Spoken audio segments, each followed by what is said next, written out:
ಇವತ್ತು 10 ವರ್ಷ ಗೂಟ ಹೊಡ್ಕೊಂಡಿರ್ತೀನಿ ಅಂತ ಹೇಳಿದ್ದೀರಲ್ಲ ಶಿವಕುಮಾರ್, ಇದೆಂಥದ್ದು ಕಾಂಗ್ರೆಸ್ ಬೇರೆ ತೋರಿಸ್ತಾ ಇದ್ರಿ ನೆನ್ನೆ.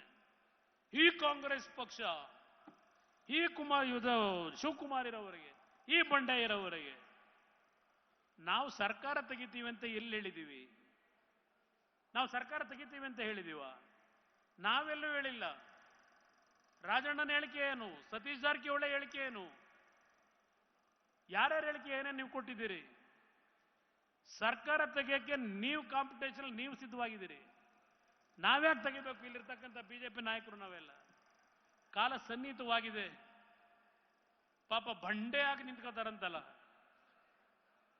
ಬಂಡೆಯಾಗಿ ನಮ್ಮ ಇದು ಸಿದ್ದರಾಮಯ್ಯನವರಿಗೆ.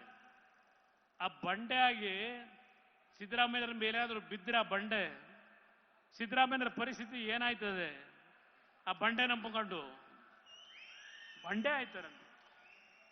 ಆಮೇಲೆ ನಾನು ಶಿವಕುಮಾರ್ಗೆ ಇನ್ನೊಂದು ಹೇಳ್ತೇನೆ, ಅದು ಎಂಥದೋ 50 ಡಿನೋಟಿಫಿಕೇಶನ್ ಮಾಡಿಬಿಟ್ಟಿದ್ದೀನಿ ಅಂತ ನಾನು. ತೆಗಿಯಪ್ಪ, ಮಾಡಪ್ಪ. ಅದು ಯಾವ ತನಿಖೆ ಮಾಡ್ತೀಯ? ಯಾವ ತನಿಖೆ ಮಾಡ್ತೀಯ? ಮಾಡಪ್ಪ ನೋಡೋಣ. 50 ಡಿನೋಟಿಫಿಕೇಶನ್ನು. ಸುಳ್ಳು ಹೇಳೋದಕ್ಕೂ ಇತಿಮಿತಿ ಇರಲಿ. ನಿಮ್ಮ ಯೋಗ್ಯತೆಗೆ ಕಳೆದ ಚುನಾವಣೆಯಲ್ಲಿ ವಿಧಾನಸಭೆಗೆ ಬಿಜೆಪಿಯ ನಾಯಕರ ಮೇಲೆ ಇಷ್ಟೆಲ್ಲ ಅಪಾದನೆ ಮಾಡಿದ್ರಿ. ಸಿದ್ದರಾಮಯ್ಯನವರೇ, 15 ತಿಂಗಳಾಯ್ತು ನಿಮ್ಮ ಯೋಗ್ಯತೆಗೆ ಮುಖ್ಯಮಂತ್ರಿಯಾಗಿ. ಒಂದೇ ಒಂದು ನೀವೇನು ಜನಗಳ ಮುಂದೆ ಹೇಳ್ಕೊಂಡು ಹೋದ್ರಿ ಬಿಜೆಪಿಯ ವಿರುದ್ಧ, ಒಂದೇ ಒಂದು ಸಾಕ್ಷಿಯನ್ನ ಹುಡುಕಿ ಇವತ್ತು ಆ ಒಂದು ಅಕ್ರಮಗಳು ಅಂತಕ್ಕಂಥದ್ದನ್ನ ಸಾಬೀತು ಮಾಡಲಿಕ್ಕೆ ನಿಮಗೆ ಯೋಗ್ಯತೆ ಇಲ್ಲದೆ 15 ತಿಂಗಳ ಕಾಲ ಕಳೆದಿದ್ದೀರಿ.